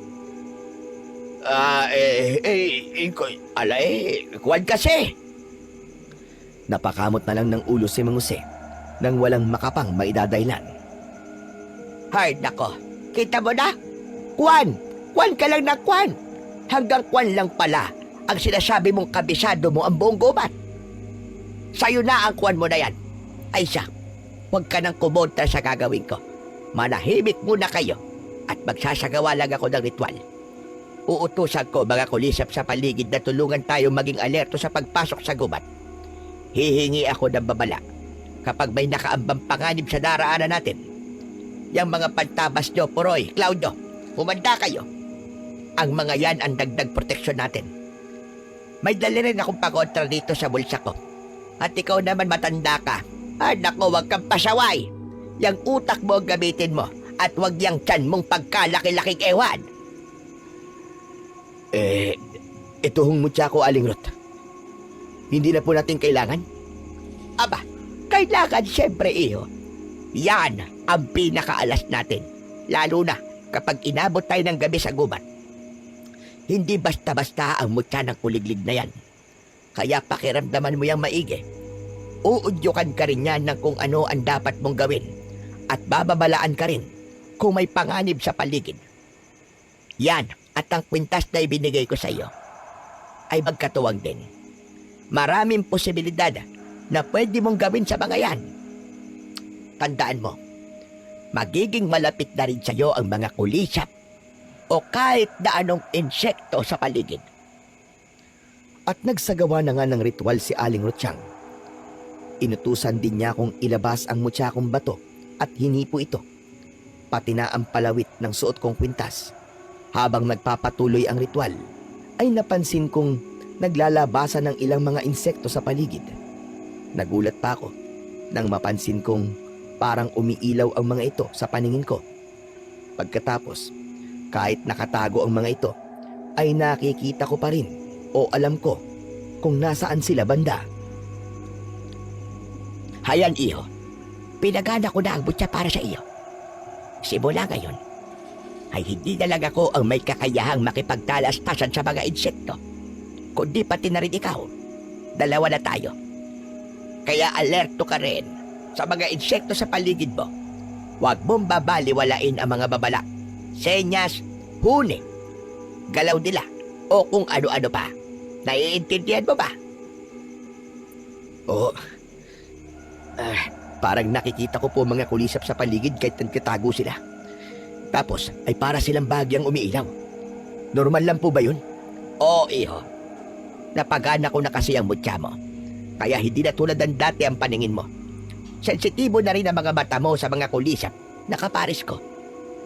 Ang mga nakikita natin ay hindi basta-basta nakikita ng karaniwang mga tao. Tulad na lang nila Jose at Claudio.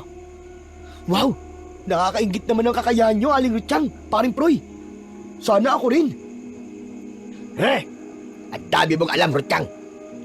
Ako ba? Hindi mo rin ba riritwalan? At ano naman ang ireretwal ko sa'yo, Aber? Ay siya. Siya rin lang na gusto mo pala eh. Di sige. Riritwalan na rin kita. Kesa naman, ipahamak mo lang kami nang hindi namin namamalayan dahil sa kakulitan mo, nabuho ka. Ipahamak ka riyan. Baka ipalunok ko sa'yo yung mga sinasabi mo, Rutsyang. Kotang-kota na ako sa pangmamaliit mo sa akin, ha? Kapag ako may nagawang malaking ambag dito, ay baka mapahiya ka sa akin. Hindi ko mo ganito ko sige na nga. Ritualan mo na ako kung riritwalan mo ko. At totoo naman yan Mahal kita, Rutsyang. Mahal na mahal kita. Kaya sana, ay ipakita mo rin sa akin sa gagawin mong ritual na sobrang love na love mo rin ako. Kinikilig naman ako. Akorde nitong matandang ito. O siya, riritwalan na nga lang kita at baka mamaya ay magdrama ka pa dyan. Hindi mo bagay, hayop ka! At sumeryoso nang pumikit si Aling Rutsyang para magsagawa ng ritual. Ngunit, ang pagpikit namang yon ay sinamantala ni Mang Jose habang lihim kaming nakangiti ni paring Claudio dahil sa eksena ng dalawa ay nagulat pa kami nang senyasang kami ni Mang Jose na huwag maingay. Makaraan ay pinilapit niya ako. May dinukot itong kung ano mula sa bulsa nito at mabilis na ipinasok naman sa bulsa ko. Sumunod ay may inusal ito na walang tunog. Binasa ko na lang ang galaw ng bibig nito. Ayon dito, ay maya-maya na lang daw kami mag-uusap tungkol doon. Nag-approve sign pa ito na tinugon ko naman ng ganun ding senyas. Maging si paring Claudio ay naki-approve sign na rin. Hayan, tapos na ang ritual. Siguro naman ay magtitino ka na, ha, Jose? O di paano? Tananan lumakan papasok sa gubat. Puroy, kumuha ka na rin ng flashlight dyan sa bahay o kaya kahit na anong magagamit nating pag-ilaw kapag inabot tayo ng dilim. Saka ipapaalala ko lang ulit sa inyo, ha? Alerto kayo palagi sa paligid. Huwag tayong padalos-dalos. Huwag din tayo maghihiwa-hiwalay kahit na ano pa ang mangyari. Salamat sa ritual mo, mahal ko. Ay, teka pala. Itong si Claudio rin pala ay ritualan mo. Baka mainggit na naman siya sabi ni Puroy. Aba, dapat pantay ang trato mo sa aming tatlo, Rutsyang. Ay, oo nga pala. Kaso, ay wala naman akong nakikitang problema kay Claudio. Ayon sa mga kulisap sa paligid, mabait naman daw talaga siyang tao. Wow, talaga po. Yung po ang tingin sa akin ng mga kulisap. Aba, nakakataba naman po ng puso. Abay, oo naman, iho. Hindi sinungaling ang mga kulisap ko. Naku masaya na po ako nun, Aling Rutsyang. Saka, huwag niyo akong alalahanin. Kung hindi na ako kailangang ritualan pa, okay lang. Hindi naman po ako inggitero Wala po ako nun sa katawan ko. Masaya na nga po ako na may mutya itong si Paring Puroy Tapos kayo ay albularya at itong si Mang Jose naman po ay naritwalan nyo naman po para magtino. Suportado ko po kayo. Sapat na pong ambag ko na lang ang... Sorry po. Ulitin ko, sapat. Sapat na po sa akin ang ambag ko na lang ay wala po akong problemang maidudulot sa inyo. Isa ka talagang ulirang tao, Claudio. Sa mga katagian mong yan, hindi maglalaon, ay may mutyaring pipili sa'yo. Panigurado yan. Ikaw naman, Puroy, swerte mo. At may kaibigang katulad ni Claudio, mahirap magkaroon ng kaibigang tatraydorin ka sa halip na susuportahan ka na totoo. Kaya ingatan nyo ang inyong pagkakaibigang nabuo. Subuko na ito si paring Claudio, Aling Ruth. Katunayan ay may sumpaan kami sa isa't isa bilang matalik na magkaibigan. Kahit na anong mangyari, walang iwanan sa aming dalawa. Nakatutuwa naman kayong dalawa. O siya, tara na palang lumakad habang maaga-aga pa. Sikapin nating huwag tayong abutan ng gabi sa gubat. Kailangan maaga nating mailigtas ang mga magulang at asawa mo. At lumarga na nga kami. Habang papalapit kami sa gubat, ay pasimpleng binulungan ni Mang Jose si Claudio. Tumangutango naman ang kumpare ko at sinunod kagad ang sinabi ng matanda. Nilapitan nito si Aling Rutsyang at inabalang kausapin. Sumunod ay ako naman ang nilapitan ni Mang Jose. Pabulong ako nitong kinausap. Puroy, yang ibinigay ko sa iyo ay wag na wag mong ilalabas hanggat hindi mo ito nararamdamang kumikimot-kimot sa bulsa mo. Wag na wag mo rin mo nang titignan. Yan ay pang-triple ng mga kapangyarihang taglay ng mutya mo. Sa ngayon, ay wag mo na muna akong tatanungin tungkol dyan. Basta't sundin mo lang ito mga biling ko. Kapag hindi mo sinunod, ay mawawala dyan ang bisa. Maigpit kong sikreto yan kay Rutsyang. Hayaan mo tayong dalawa lang muna ang nakakaalam. Nagkakaintindihan ba tayo? Nagtataka at nahihiwagaan man, ay tumangu-tango na lang ako kay Mang Jose. Nakikita ko namang seryoso at sincero ito sa mga sinasabi. Oo, Mang Jose. Maasahan niyo ako. Saka ito pa. Nagpapanggap lang ako na parang ewan sa harap ni Rutsyang at pati na rin sa inyong dalawa ni Claudio. Kung bakit ay saka ko na ipapaliwanag ang lahat. Ayos ba? Ayos ho. Maiintindihan ko naman po siguro kayo sa uli. Basta siguraduhin yung makakatulong po ang mga sinabi nyo na mailigtas ko ang mga mahal ko sa buhay. Sigurado yun, iho. Basta sundin mo lang ang mga bilig ko sa'yo. Ayoko lang talaga sabihin mo na ang lahat ngayon at ayokong magmintis ang plano ko. Buhay at kamatayan ang kakaharapin natin sa gubat. Delikado tayong lahat. Sa sinabing yun ni Mang Jose ay kinabahan ako. Pero sa tuwing naiisip ko sina inay at itay at ang asawa ko ay nanunumbalik ang lakas ko. Isa pa ay may nag-uudyok sa akin na gawin ng lahat para maisalba sila. Naisip ko baka ang mutya ang nag-uudyok sa akin kaya naman ay lihim akong napangisi. At sa wakas ay nakapasok na nga kami sa gubat pero walang ano-ano ay biglang napahinto si Aling Rutsyang at nakiramdam sa paligid. Minuestrahan pa niya kami na tumigil din at tumahimik.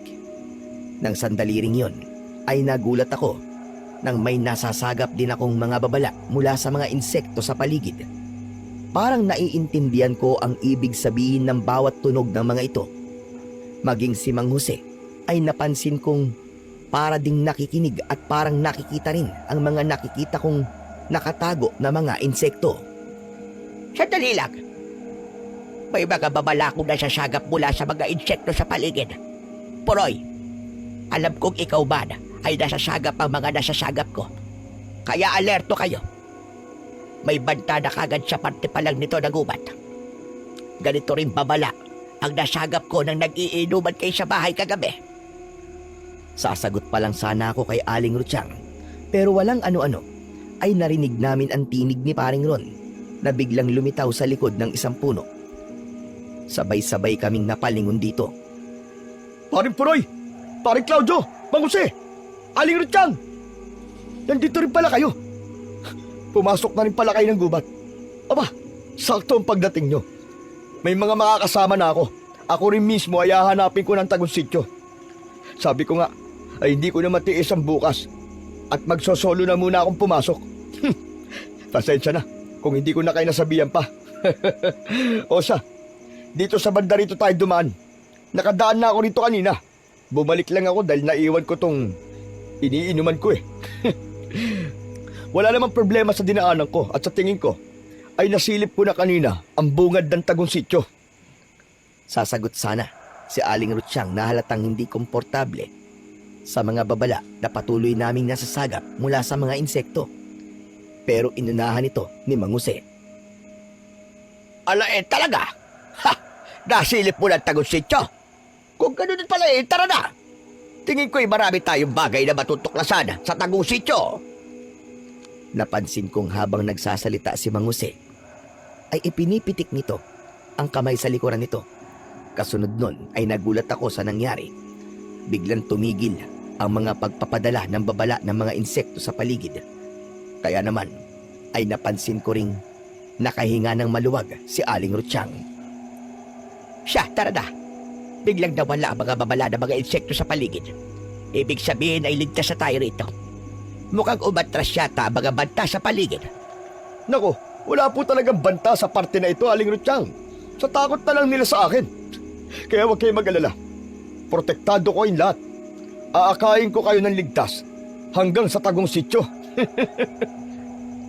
Pero habang binabagtas namin ang rutang dinaanan ko ni Paring Ron, walang ano-ano ay naramdaman kong parang kumibot sa bulsa ko ang bagay na ibinigay sa akin ni Mang Jose. Naalala ko bigla ang bili nito. Pero sa halip na ilabas ito, ay kinapa ko lang muna. Baka ika ko ay hindi lang maayos ang posisyon nito kaya gumalaw. Ngunit pagkahipo ko rito, ay parang may kuryenteng mabilis na gumapang mula sa kamay ko papunta sa ulo ko. Sumunod ay parang nabuksan ang mga mata ko. Otomatikong iginala ko ang paningin sa paligid. Nanlaki ang mga mata ko nang parang may nakikita akong mga bitag na nakaposisyon sa kung saan-saan sa paligid.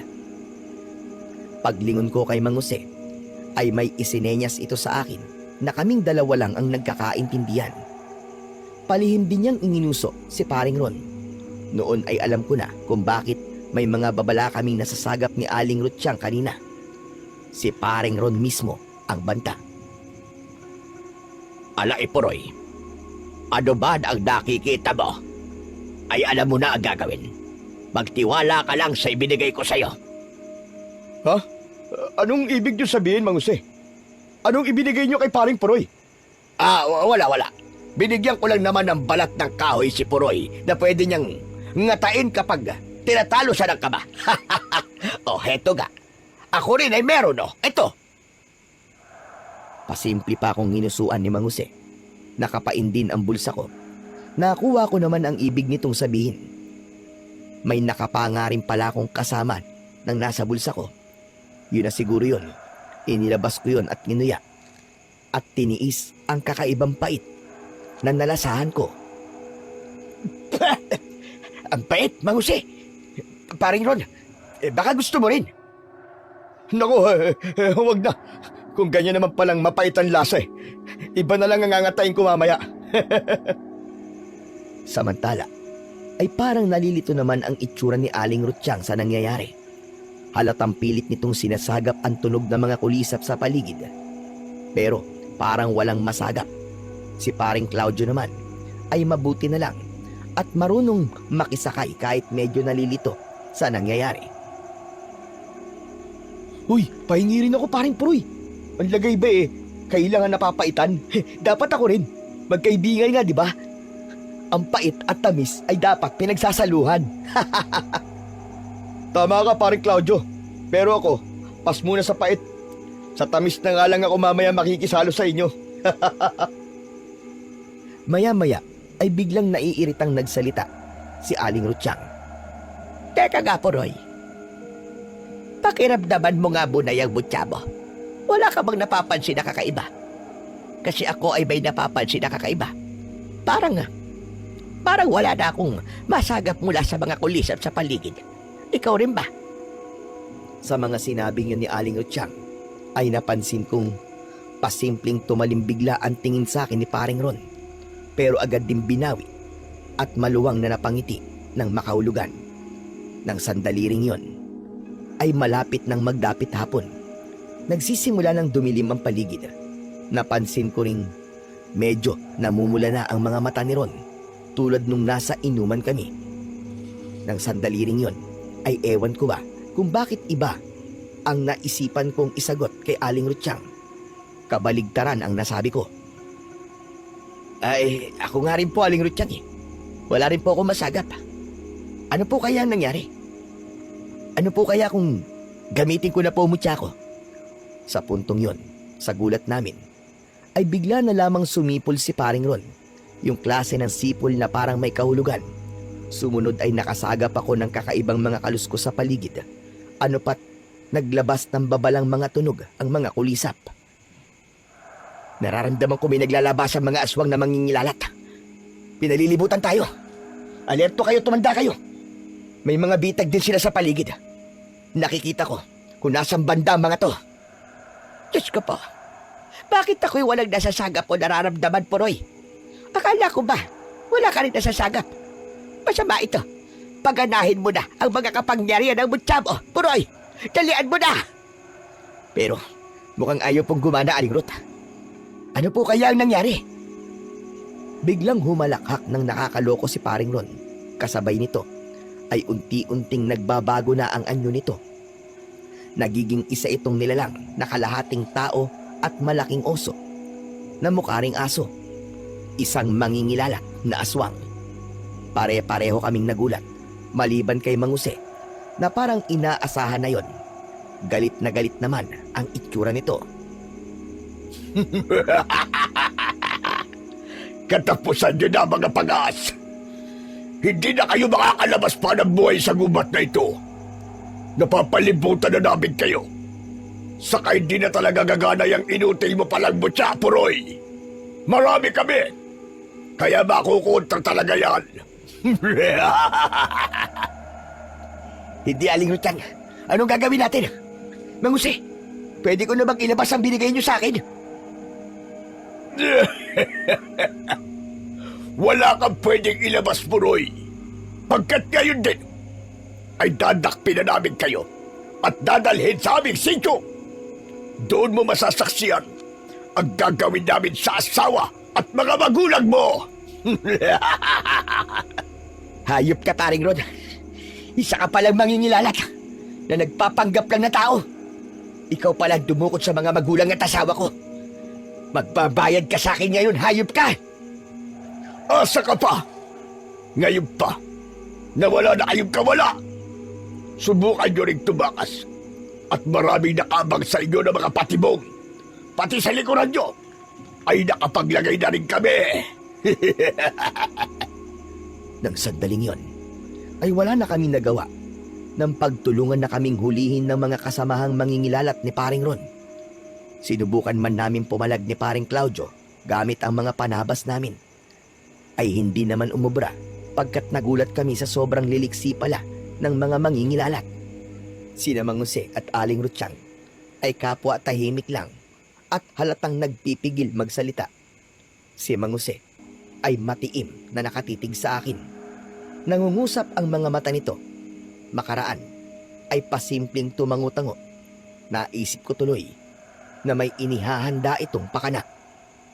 Dinala kami ng mga mangingilalat sa Tagong Sitio, sa pinakapusod mismo ng gubat na mismong kuta na rin pala ng mga ito. Sa pinakagitna ay isang malaking hawla na puno ng mga kababaryo naming nahuli. Kasama ang mga magulang at asawa ko. Sa paligid naman ay tabi-tabi ang maliliit na mga kubo. Kasalukuyan silang may ginagawang ritual at may isang brutal na inaalay. Winawakwak nila ang hubot-hubad na katawan nito gamit ang kanilang matatalas na mga kuko. Ngayon, magsasama-sama kayo ng mga magulang at asawa mo, Puroy. Gabi-gabi ay tigtatlo namin kayong iaalay sa Diyos naming demonyo para lalong lumakas ang lahi namin. Nang ipinapasok na kami sa malaking hawla, walang ano-ano, ay naramdaman ko ang sunod-sunod na pagkibot sa bulsa ko. Nang ipinapasok na kami sa malaking hawla, walang ano-ano, ay naramdaman ko ang sunod-sunod na pagkibot sa bulsa ko nang ibinigay sa akin ni Mang Jose.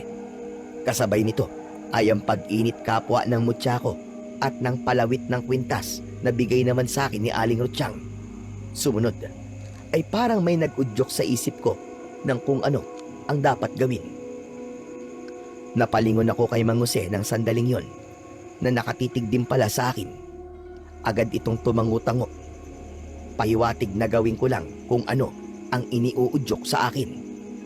Lihim kong pinagana ang mga kapangyarihang taglay ng mutya, pati na rin ang palawit ng kwintas ko. Yung kay Mang Jose naman ay hindi ko muna inilalabas. Saka na kapag talagang kailangan na.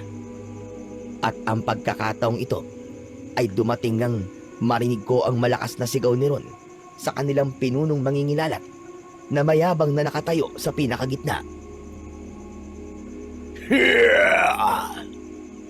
Ngayon naman, pinuno, ay isinod naman ang dalawang mag-asawa na ituturo ko. Puroy, ito na ang hinihintay mo. Nanginig ang buong kalamnan ko sa galit nang marahas na hinila mula sa hawla ang nag-iiyakang sina inay at itay. Ni hindi ko man lang nalapitan ang mga ito. Biglang bumilis ang mga pangyayari. Sa isang iglap ay hubot-hubad na ang mga magulang ko at handa ng wakwakin ng mga mangingilalat ang katawan ng mga ito. Dito ko na tuluyang inilantad ang parang mutyaring bato na ibinigay sa akin ni Mang Jose. Hayop ka! Humanda ka ngayon sa ganti ko, Paring Ron! Ikaw at ang lahat ng mga kasamang mga mangingilalat ay lilipulin ko sa gabi ito. Panahon na para lapain kayo ng mga insektong ipapadala ko rito. Dapat nang tuldukan ang pag-iral nyo sa mundo! Inilabas ko rin ang batong mutya ng kuliglig at sa udyok nito at nang bigay ni Mang Jose ay pinagsama ko ang mga ito sa iisa. Pati ang palawit na sungay ng higanting uwang ng kwintas ay umilaw at naglabas ng manipis na puting usok at sumanib din sa pinagsama kong mga mutya. Ang naging resulta, malakas itong nagsaboy ng nakakasiyaw na liwanag. Ano pat napaungol lahat ng mga mangingilalat sa paligid at nagsitakip ng mga muka sa sobrang pagkagulat at takot. Sumunod ay maririnig na ang katakot-takot na mga ingay at komosyon na paparating mula sa nakapaligid na kagubatan. Hanggang sa naglabasan na ang sari-saring mga insekto na bawat isa ay 7 beses ang inilaki kaysa karaniwan.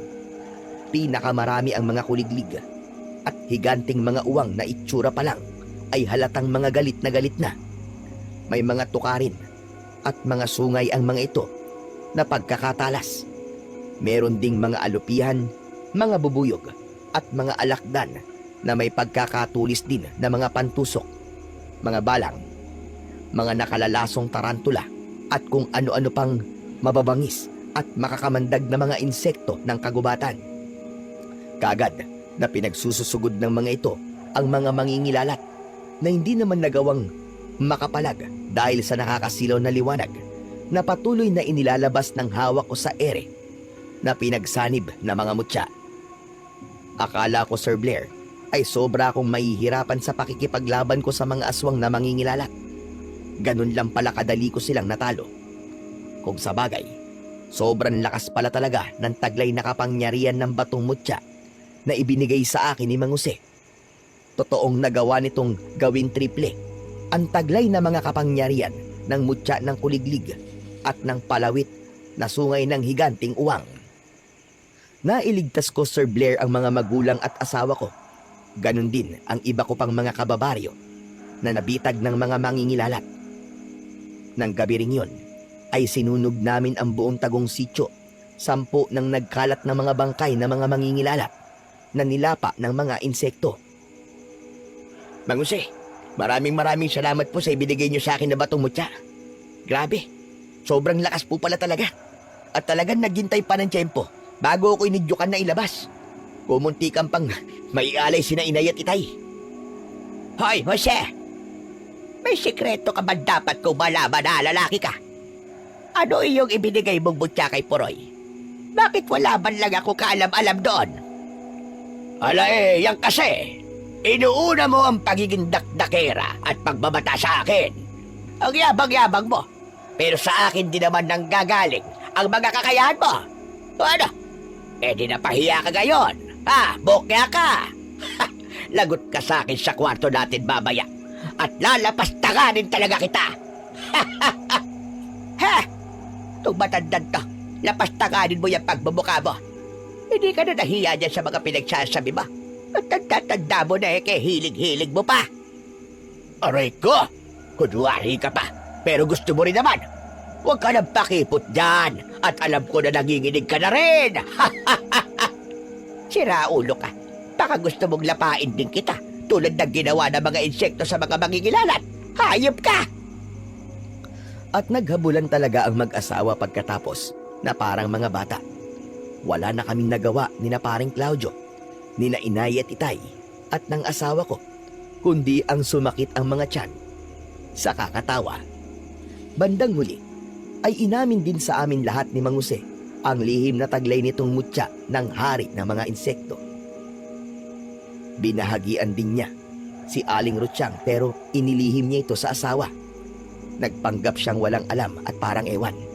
Sadyang palihim ang kanyang atake, ano pat, hindi rin ito namalayan ni paring Ron na nagpanggap namang normal na tao pero isa palang aswang na mangingilalat. Marami po akong natutunan sa karanasan kong ito, Sir Blair. Dahil sa mga aswang na mangingilalat. Una po, ang kampon ng kasamaan ay palaging nasa paligid lang at pakubli kung ang biktima. Kailangan nating maging handa. Ikalawa, hindi natin dapat hinuhusga ng mga tao sa paligid natin base lamang sa inaakala nating kahinaan nila. Minsan, ang totoong may malaking maitutulong ay nagpapanggap lamang na mahina at kayamot-yamot pero may tinatago palang pasabog sa dulo. Ikatlo, ang puwersa ng kabutihan ay maraming anyo at paraan para talunin ang puwersa ng kasamaan. Minsan ay nasa anyo ito ng mutya at kakaibang abilidad. Laging totoo ang kasabihang palaging ang kabutihan ang nananaig sa bandang huli. Maraming salamat po Sir Blair sa pagkakataong maibahagi po ang karanasan ko. Ako nga po ulit pala si Puroy at dito ko na tinatapos ang aking kwento. Sana po ay may natutunan po kayo na magandang aral. Maraming salamat po sa walang sawa niyo pong pakikinig at pagsuporta sa aking munting channel na The Voice Addict. Sana po sa mga hindi pa po nakakapag-subscribe ay mag-subscribe na rin po kayo at pindutin niyo na rin po ang notification bell para palagi po kayong updated sa aking mga bagong kwento at mag-iwan na rin po kayo ng comment kung nagustuhan niyo po o hindi ang aking istorya. Muli, maraming salamat po sa inyong lahat at pagpalain po tayong lahat ng ating dakilang Panginoon. Hanggang sa muli, mga idol.